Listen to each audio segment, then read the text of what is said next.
Good afternoon, student. Today, let's see the key concept in virology.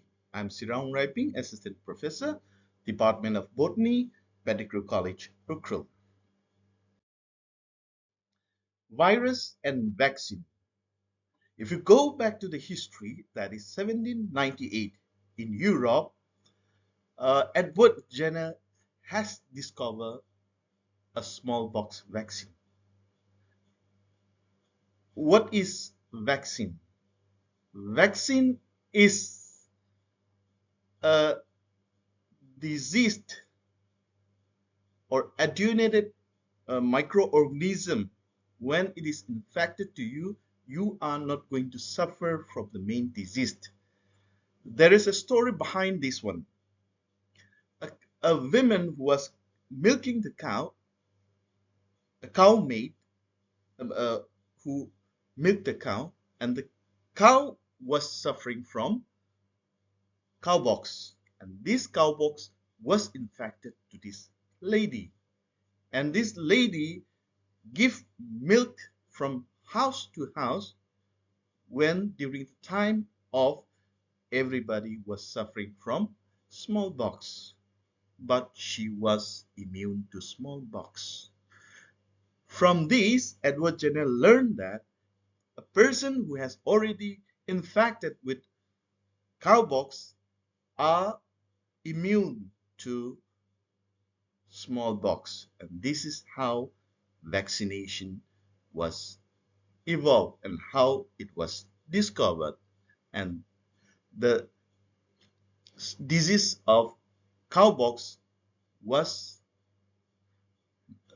transferred, that is, made a lesion on the skin, and then it was directly transferred to a person who is not who is a normal person, but in order to immune from the disease. This is the story of virus and the vaccine. Virus can pass through a filter, you know, porcelain filter.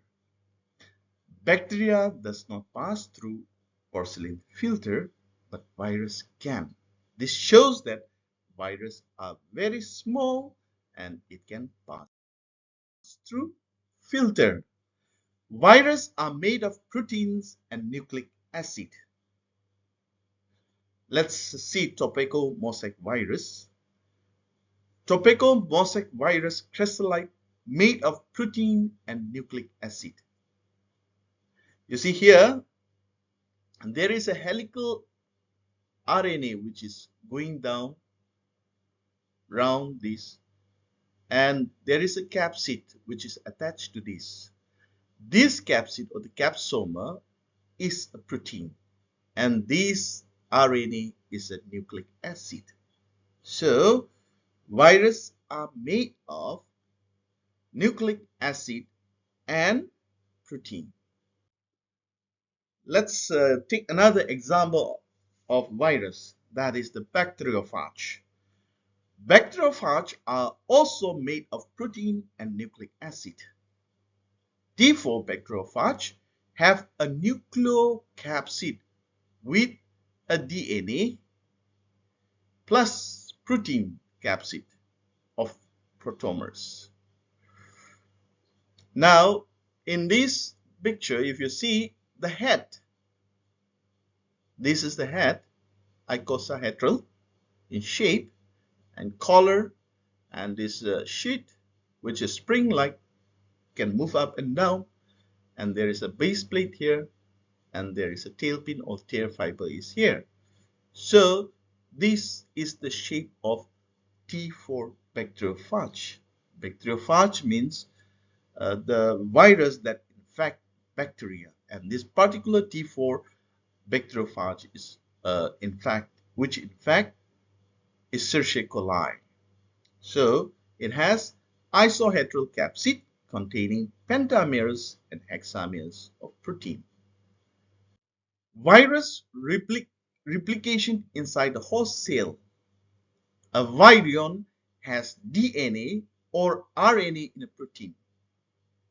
in a protein. So virus can either have DNA or RNA, not both. Either RNA is present or either DNA of nucleic acid is present, and then it is covered by protein. It cannot reproduce alone. They reproduce inside the host cell. Now you just see the diagram of how virus replicate. This is a virus, and this virus find an attachment in the cell. This is a bacterial cell, and when it attached there, slowly it injected the nucleic acid, that is the DNA inside, and then DNA replicate inside, synthesize, and also the protein, and these later form a new those genetic material DNA and protein. They come together and form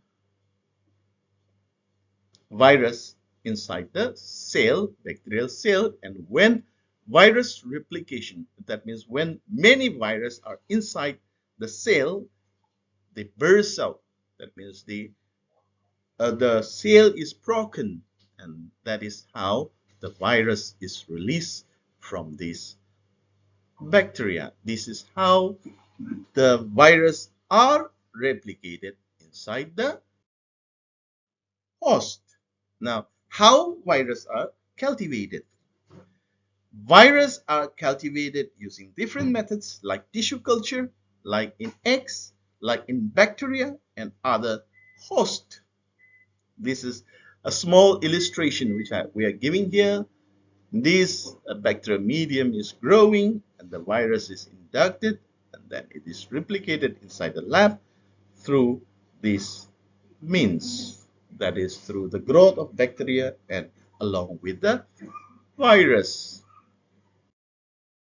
Now, virus purification, there is a different method again, and one diagram which I'm showing here is through purification by centrifugation.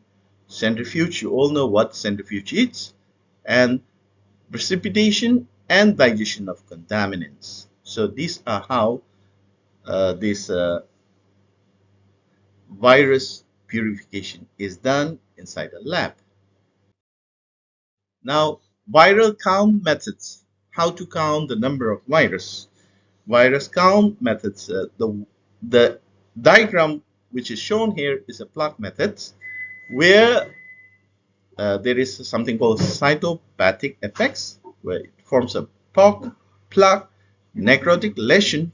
So this is a plaque when loads of bacteria are grown, and then there is a part which is eaten by the virus, and there is a clearing, and that is what we call plaques. So through this number of plaques, we count the number of colonies is considered to be evolved from started from one virus. So this is how viruses are counted. So infectivity measured by plaque forming unit PFU, virus particles counted by electron microscopy also, or by hemagglutination.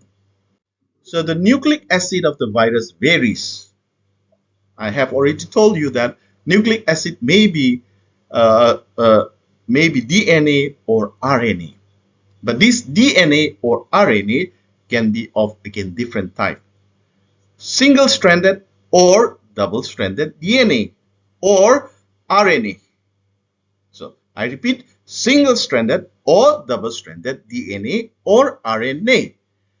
DNA often double-stranded and linear or circular.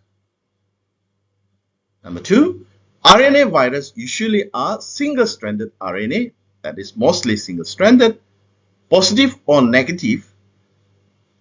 That means the strand is either this side or this side. Many segmented. Okay, so these are the different types of the viral nucleic acid. Now, variation in virus structure and contents. Some viruses have envelopes, lipids from host, proteins from the virus So sometimes we call it spikes. Some viruses carry enzyme for reproduction.